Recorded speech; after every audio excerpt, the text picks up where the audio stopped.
Hello everyone, welcome back again. I hope you doing well. और आज तारीख है 8, जैसा कि कल से है नवरात्रि, तो मंदिर और किचन की क्लीनिंग आज के ब्लॉग में मैं आपके साथ शेयर करूंगी, क्योंकि यही दो काम मेन काम हैं नवरात्रि के पहले से आपको करने होते हैं।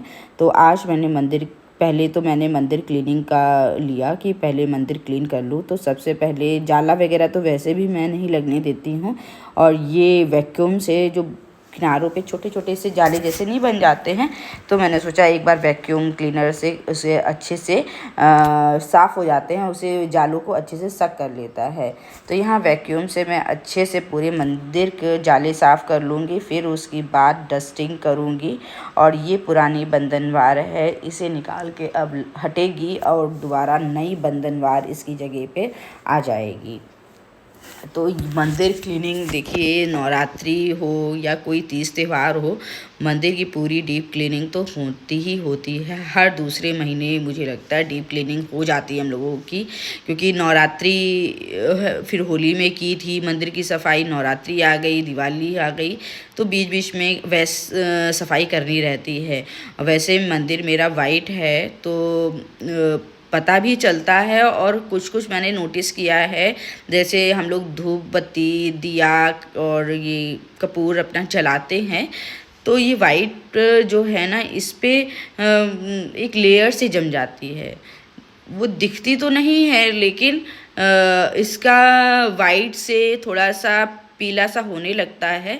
और जब मैंने एक तरफ साफ़ किया और एक तरफ छोड़ दिया ना, इतना ज़्यादा गंदा था कि पता नहीं चल रहा था देखने से कि इतना ज़्यादा गंदा होगा। तो ये मैंने मॉप में अपना नया वाला इसका लगा लिया है मॉप, और इससे ऊपर की सफाई आसानी से हो गई मेरी। और ये मतलब रेगुलर जो मैं लगाती हूँ मॉप वो नहीं है, नया रिंग मैंने निकाला था, वही मॉप में मैंने फिट कर लिया इसके डंडे में, उसी से पूरी क्लीनिंग करी है। और फिर उसके बाद अच्छे से डस्टिंग करके, और इसमें स्प्रे से जो इसका आता है वुड का फर्नीचर का स्प्रे, वो मैंने अभी रिसेंटली मंगवाया है, और इसका जो भी रिज़ल्ट रहेगा फिर मैं आपको के साथ शेयर करूंगी कि मैंने कौन सा मंगाया है।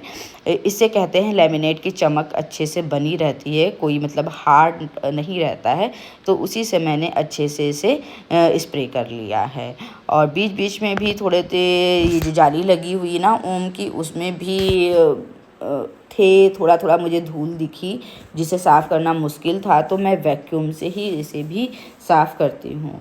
तो अच्छे से स्प्रे डाल के पहले सूखे कपड़े से डस्ट उतार ली, फिर उसके बाद स्प्रे डालकर ही मैंने सफाई करी। नहीं तो स्प्रे डालने से वो हो जाता है गीला और डस्ट चिपक जाती है, मुझे लगता है अच्छे से क्लीन नहीं होती है। तो इस तरीके से ही मैं सफाई करती हूँ, पहले डस्ट उतार ली, फिर उसके बाद स्प्रे डालकर अच्छे से वाइप कर दिया।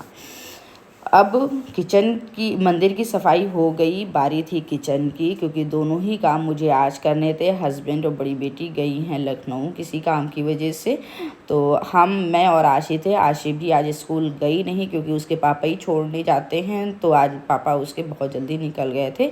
और फिर उसके बाद उसको लेने जाने का भी चक्कर होता, और मैं काम में थी। और वैसे भी अभी नया सेशन है, तो ज़्यादा कुछ पढ़ाई नहीं हो रही है, बच्चे भी पूरे नहीं आ रहे हैं, तो मैंने आज फिर बोला कि रहने दो, तो फिर वो मान गई।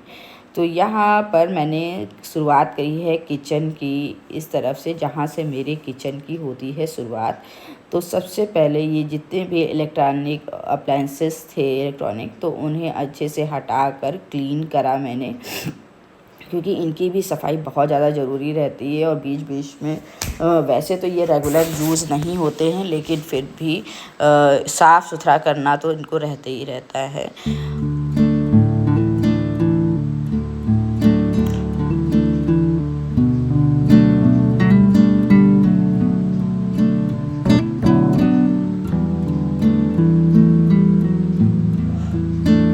तो यहाँ पर ना मैं ये बिछा रही हूँ पिलो कवर। जी हाँ, जो मेरी छोटी बेडशीट थी, जो मेरे डबल बेड पे नहीं आ रही थी, उन बेडशीटों का यूज़ मैं डाइनिंग टेबल पे कर लेती हूँ, क्योंकि उनके बेडशीट्स के जो प्रिंट वगैरह रहते हैं वो बहुत अच्छे रहते हैं। और बिस्तर पे बिछाने पे, बेड पे बिछाने पे वो इधर उधर जब पूरी अच्छे से दबती नहीं है तो इधर उधर खसकती भी है। तो इससे अच्छा है कि उनका यूज़ डाइनिंग टेबल पे कर लो या सिंगल बेड पे बिछाने पे कर लो। मैं ऐसे ही करती हूँ। और उनके पिलो कवर का यहाँ पर रनर की तरीके से मैं लगा देती हूँ। तो मैंने यहाँ का पहले लुक्स थोड़ा चेंज करने के लिए सोचा, लेकिन कुछ अटपटा लग रहा था, तो मैंने वापस उसी तरीके से उसे रख दिया।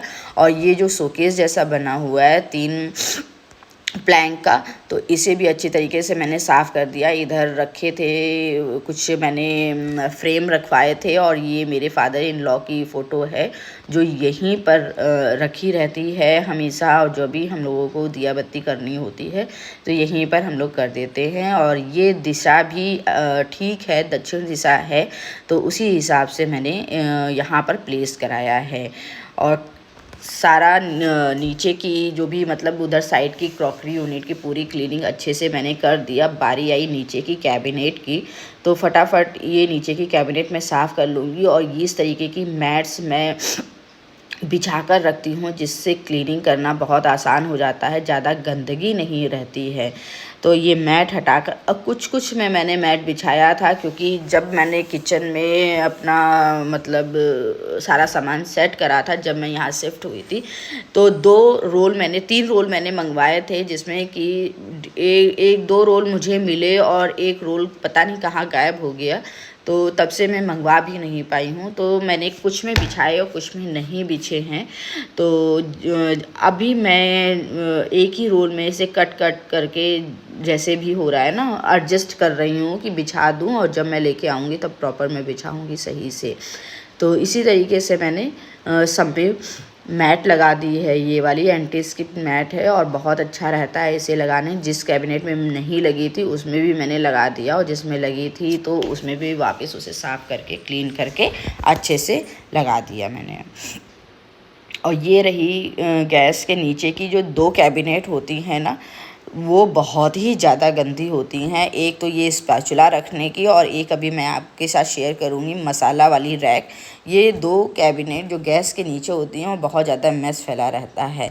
तो इसे अच्छे से ऑर्गेनाइज़ कर दिया मैंने। सारे स्पैचुलास को अलग अलग डिवाइड कर दिया। जो स्टील के थे उन्हें मैंने, जो कम यूज़ के थे उन्हें मैंने पीछे रखा, और जो सिलिकॉन के थे उन्हें अलग रखा। तो इसी तरीके से अपनी सहूलियत के हिसाब से किचन को हमेशा सेट करते रहना चाहिए, जिससे किचन में हमारे काम भी आसानी से हो जाते हैं। और किचन को वेल मेंटेन रखना हम गृहिणियों का ही देखो काम होता है। और वेल मेंटेन किचन से ही औरत की एक पहचान होती है कि वो कितनी वेल ऑर्गेनाइज्ड लेडीज़ है। तो अपने किचन को हमेशा वेल मेंटेन रखना चाहिए, और जो कि हम लेडीज़ ऐसा करते भी हैं। किचन चाहे छोटी हो, बड़ी हो, मॉड्यूलर हो, चाहे नॉन मॉड्यूलर हो, किचन को ऑर्गेनाइज रखना, सेट रखना हमारा काम होता है, और इसी से हमारी पहचान बनती है। तो इस तरीके से मैंने सारी कैबिनेट को अच्छे से सेट कर लिया। अब बारी आई सबसे ज़्यादा मैसी कैबिनेट की। ये मसाला कैबिनेट मेरी बहुत ज़्यादा मेस फैल जाता है इसमें, जिसमें कि मैं इसमें हर हफ्ते 10 दिन में इसे मैं क्लीन करती रहती हूँ, लेकिन उसके बावजूद भी इसमें इतनी ज़्यादा गंदगी फैल जाती है। तो धीरे धीरे मैं इसे क्लीन कर लूँगी।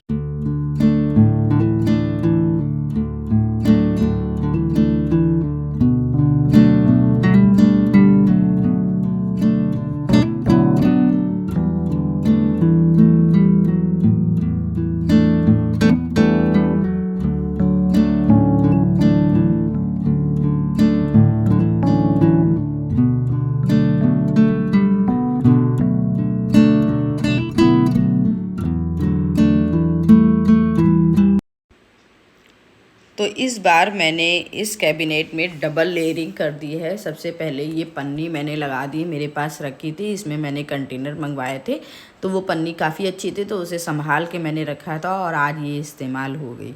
तो इस तरीके से मैंने पहले पन्नी लगा दी, फिर उसके बाद ये मैट में लगाकर अपने मसाले की डिब्बियों को रखूँगी। तो यही होता है ना किचन में काम करने से और थोड़ा सा दिमाग लगाने से, नए नए आइडियाज़ दिमाग में आते रहते हैं कि किस तरीके से हम अपने किचन को मेंटेन करके रखें और कभी कभी ज़ीरो कॉस्ट वाले प्रोडक्ट से भी हमारा किचन अच्छे से ऑर्गेनाइज हो जाता है। जैसे मैंने इन पन्नियों का इस्तेमाल कर लिया, मिठाई का जो डिब्बा था उसमें छोटे छोटे जो आइटम थे वो मैंने स्टोर करके रख दिए। और ज़रूरी नहीं है कि ज़्यादा पैसा खर्च करके ही मैं हर चीज़ के लिए अलग ऑर्गेनाइज़र इकट्ठा करूं, लेकर आऊं, उन्हीं में सारा सामान मैनेज करके रखूं। लेकिन कभी कभी ऐसा भी होता है कि इस तरीके की चीज़ें भी हमारे घर में जो ज़ीरो कॉस्ट की पड़ी रहती हैं उनमें भी अच्छे से हम सामान ऑर्गेनाइज़ कर लेते हैं।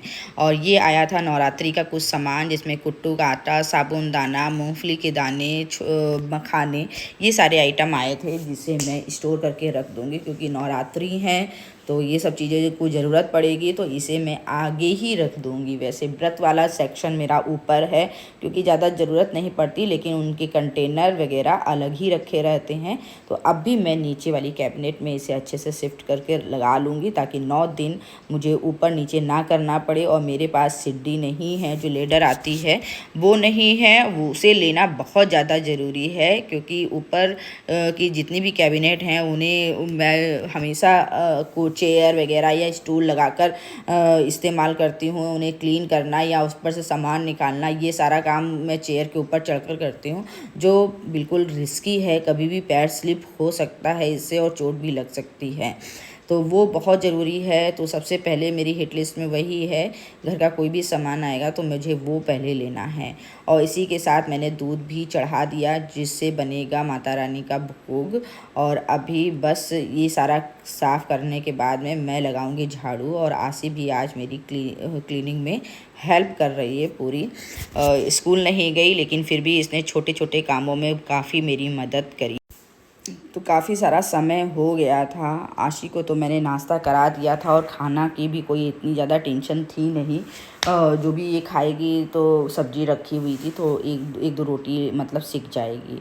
अभी तो भोग बन रहा है और मैंने इससे पूछा भी था कि अगर खाए तो फिर रोटी सेक दूँ, लेकिन उसने बोला अभी नहीं खाऊंगी।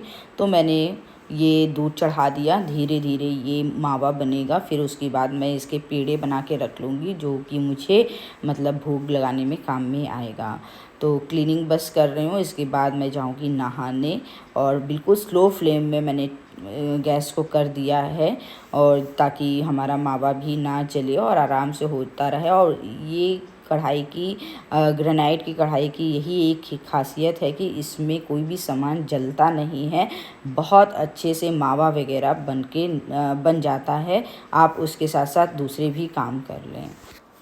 क्लीनिंग वगैरह करने के बाद मैं चली गई नहाने और फिर उसके बाद मैं मिलूँगी डायरेक्ट आपको शाम को। और शाम को मैंने माली को बुला लिया था, तो माली जी आ गए थे। वो फूलों की लड़ी से पूरे मंदिर को थोड़ा डेकोरेट कर देंगे, थोड़ा अलग लुक हो जाएगा। बाकी मैं माता रानी की कोई चौकी विशेष नहीं लगाती हूँ अलग से, क्योंकि पूरा मंदिर ही मेरा माता रानी का है, क्योंकि मेरे ईष्ट माता रानी हैं।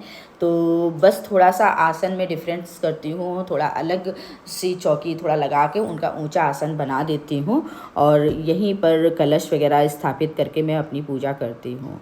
तो आज के ब्लॉग में बस इतना ही रहा। बाकी कल के ब्लॉग में मैं आपके साथ शेयर करूँगी कि किस तरीके से मैं माता रानी का आसन थोड़ा सा डिफरेंट करती हूँ। और कल के ब्लॉग में मैं ये सब शेयर करूँगी। और लगभग मेरी सारी तैयारी हो गई है नवरात्रि की, बस कल की पूजा वगैरह रह गई है और डेली रूटीन के काम रह गए हैं। इसी के साथ ब्लॉग को यहीं पर एंड करती हूँ। मिलूँगी नेक्स्ट ब्लॉग में, तब तक के लिए आप सबको जय माता।